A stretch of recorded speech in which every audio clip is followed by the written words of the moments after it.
Ookeani puhul me võtsime eesmärgiks selle, et kõik, absoluutselt kõik hääled peavad olema häältest, mis on tekitatavad suuga.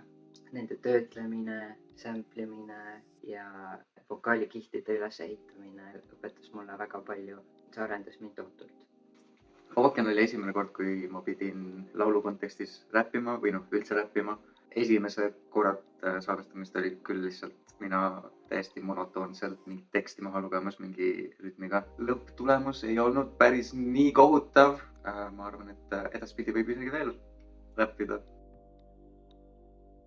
Ookeani salmide sõnad räägivad sellest, kuidas sa oled ebakindel endas ja sa kahtlustad kõike endas. See voolab kõikidesse sinu elu kogemustesse, kaasa arvatud suhetesse teiste inimestega. Sellest ärevusest lahti saada, siis ta korrutab endale, kui mina olen vaal, siis sina oled vaal ja meie oleme ookean.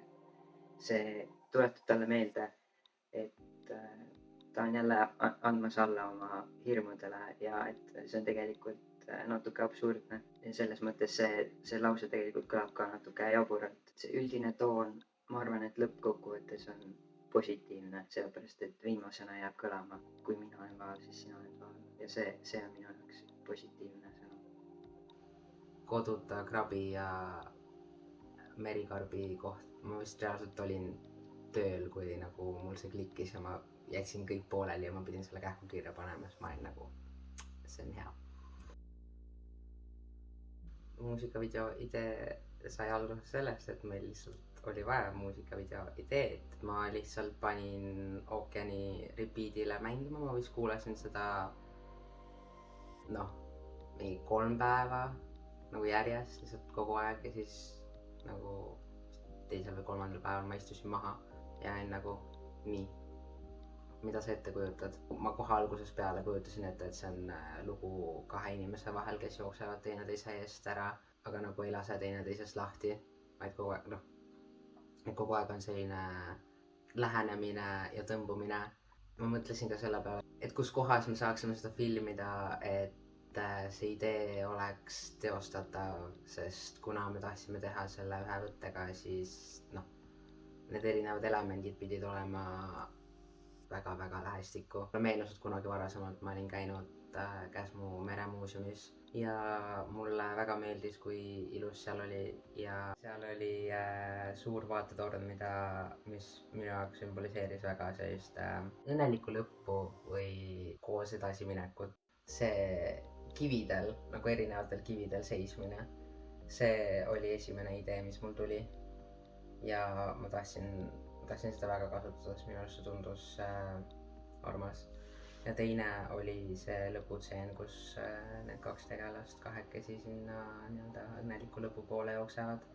Jan ja Fred olid siis selle video peategelased. Mina olin operaator. Elli oli kaadritagune abi, kelle töö najal see muusikavideo film püsti püsis. Läbi võtte siis suhtles kõigiga. Tuletas kõigile meelde, mis stseen nüüd tuleb, millal mina pean ennast liigutama. Ja Janelle aitas ka kaadritaguseid tegevusi teha. Liigume!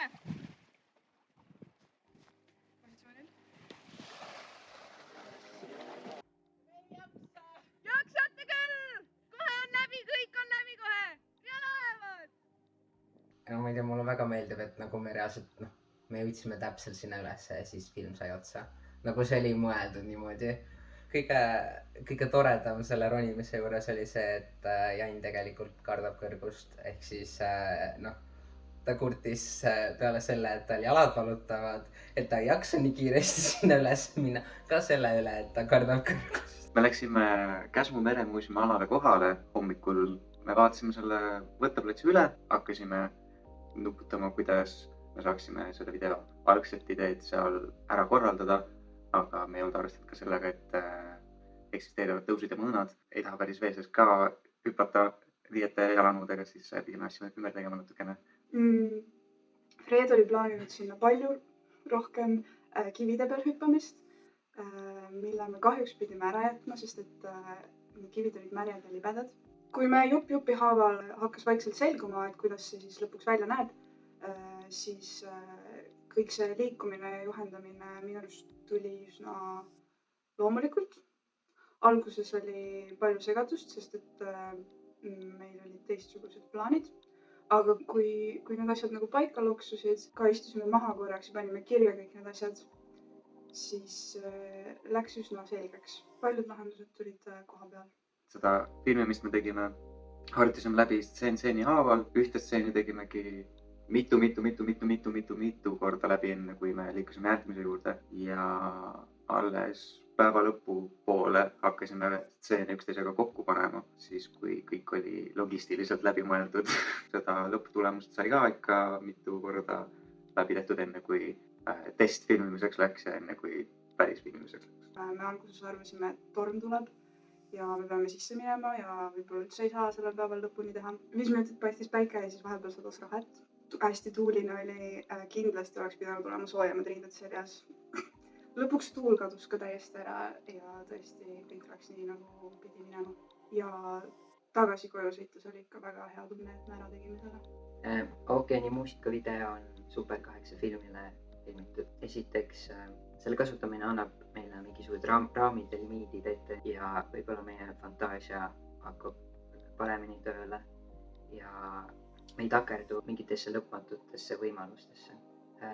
Teiseks, see tähistab sellist inimlikkust ja ebatäiuslikkust, mis on terve selle kontseptsiooni nagu idee. Ühekaadrine video, sellel on ka päris mitu sellist tagamõtet. See tähistab nagu seda, et meil on üks elu ja see on võib-olla kuidagi selle laulusõnade sõnumiga seotud, et kui meil on see üks elu, ei ole mõtet nagu seda elu raisata endas kahtlemisele. Lisaks see on kontrast sellele, et kõik meie ümber on hästi töödeldud, hästi valikuliselt esitatud.